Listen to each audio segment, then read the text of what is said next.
Hi every one, எல்லாரும் எப்படி இருக்கீங்க? ஹோப் நல்லா இருப்பீங்க. நான் உங்கள் தலையுது அண்ட் நீங்கள் பார்த்துக்கொண்டு இருக்கிறது ஃபுட் மூமெண்ட்ஸ் 306. இன்றைக்கி நம்ம கிச்சனில் நல்லா சூப்பராக அருமையான ஒரு கீரை ரெசிபி பார்க்க போகிறோம். ஃபஸ்ட் டைம் வந்து கீரை ரெசிபி அப்லோட் பண்ணுறோம்.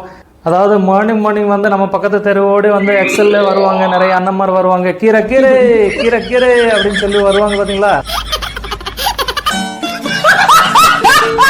ஸோ அவங்கள்ட்ட வந்து கீரை வாங்கி வந்து வாரத்துக்கு ஒரு நாள் அதை ப்ரிப்பேர் பண்ணி சாப்பிடுங்க. ரொம்ப ஹெல்த்தி ஃபுட்டு. அதனால் ஸ்கிப் பண்ணாமல் மிஸ் பண்ணாமல் கடைசி வரை வீடியோ பாருங்கள். வீடியோ ரொம்ப இன்ட்ரெஸ்டிங்காக போகுது. சரியா?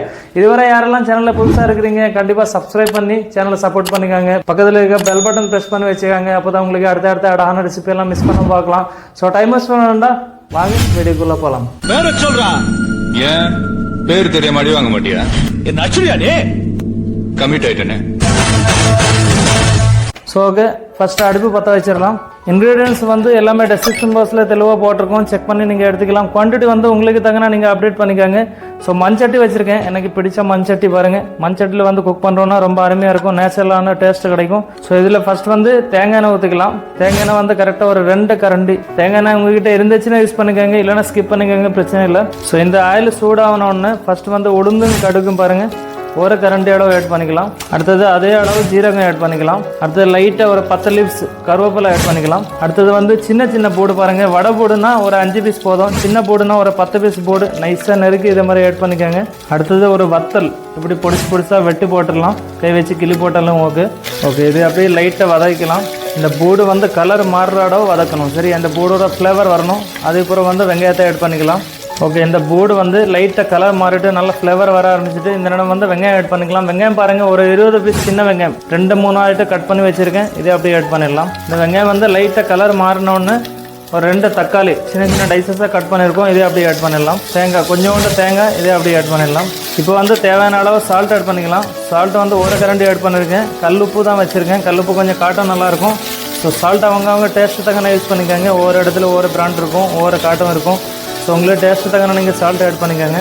ஓகே, இது கூடவே இப்போ வந்து இந்த கீரை அப்படி ஆட் பண்ணிடலாம்.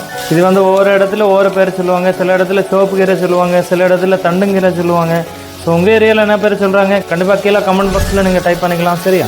ஸோ இந்த கீரை வந்து ஒரு இடம் வதங்கிட்டு இப்போ வந்து லைட்டாக ஸ்பைசஸ் ஆட் பண்ணிக்கலாம். ஸ்பைசஸ் வந்து லைட்டாக மஞ்சள் பொடி, ஒரு 1/2 கரண்டி வந்து சில்லி பவுடர், அவ்வளோதான். வேறு எதுவுமே வேண்டாம். இதுக்கு ஸ்பைசஸ் இது மட்டும் போதும், 2 ஸ்பைசஸ் ஆட் பண்ண போதும். இப்போ வந்து குக்கரில் ஒரு விசில் விட்டு பருப்பு வச்சுருக்கேன் பாருங்கள், இது அப்படி ஆட் பண்ணிடலாம். ஸோ ஓகே, இதில் வந்து தண்ணி எதுவுமே எக்ஸ்ட்ரா ஆட் பண்ண வேண்டாம். இந்த கீரை வந்து தண்ணி விடும். ஏற்கனவே நம்ம பருப்பு அவிச்சு வச்சுருக்கோம் பார்த்தீங்களா, அதில் கொஞ்சம் தண்ணி இருக்கும். ஸோ இந்த இருக்கிற தண்ணியில் வந்து இது மைல்டாக குக் ஆகிட்டே இருக்கட்டும். இதே மாதிரி லைட்டாக சால்ட்டு செக் பண்ணிவிட்டு மூடி வச்சிடலாம். ஆனால் அப்பப்போ கிண்டி விடுங்க, அடிபிடிச்சிடக்கூடாது. சரியா? ஒரு 2 நிமிஷம் வேக வச்ச போதும், கீரை வேகிறதுக்கு ரொம்ப டைம் ஆகாது. ஸோ மூடி வச்சிடலாம். இது வந்து மூடி விட்டு ஒரு 2 நிமிஷம் தான் ஆகுது. ஓப்பன் பண்ணி பார்ப்போம். நான் பாருங்கள், நல்லா சூப்பராக மைல்டாக கொதிச்சுட்டு இருக்குது. அவ்வளோதான், நல்லா அருமையான கீரை கூட்டு ரெடி ஆகிட்டு நல்லா சூப்பராக இருக்கும். கொஞ்சம் காரம் சிரமமாக இருக்கும். காரம் வேண்டாம் அப்படின்னா நீங்கள் வத்தல் பொடி, அதாவது சில்லி பவுடர் ஆட் பண்ண வேண்டாம்.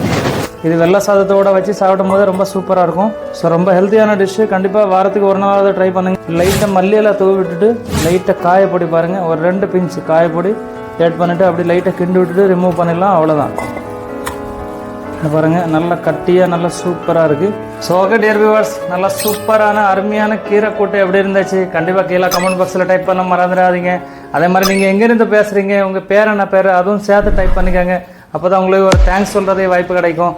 ஸோ ஓகே, இதே மாதிரி அடுத்த அழகான ரெசிபியோட நான் உங்களோட சந்திச்சுட்டே இருப்போம். அதை வர ஜெய் ஹிந்த், ஜெய் பாரத்.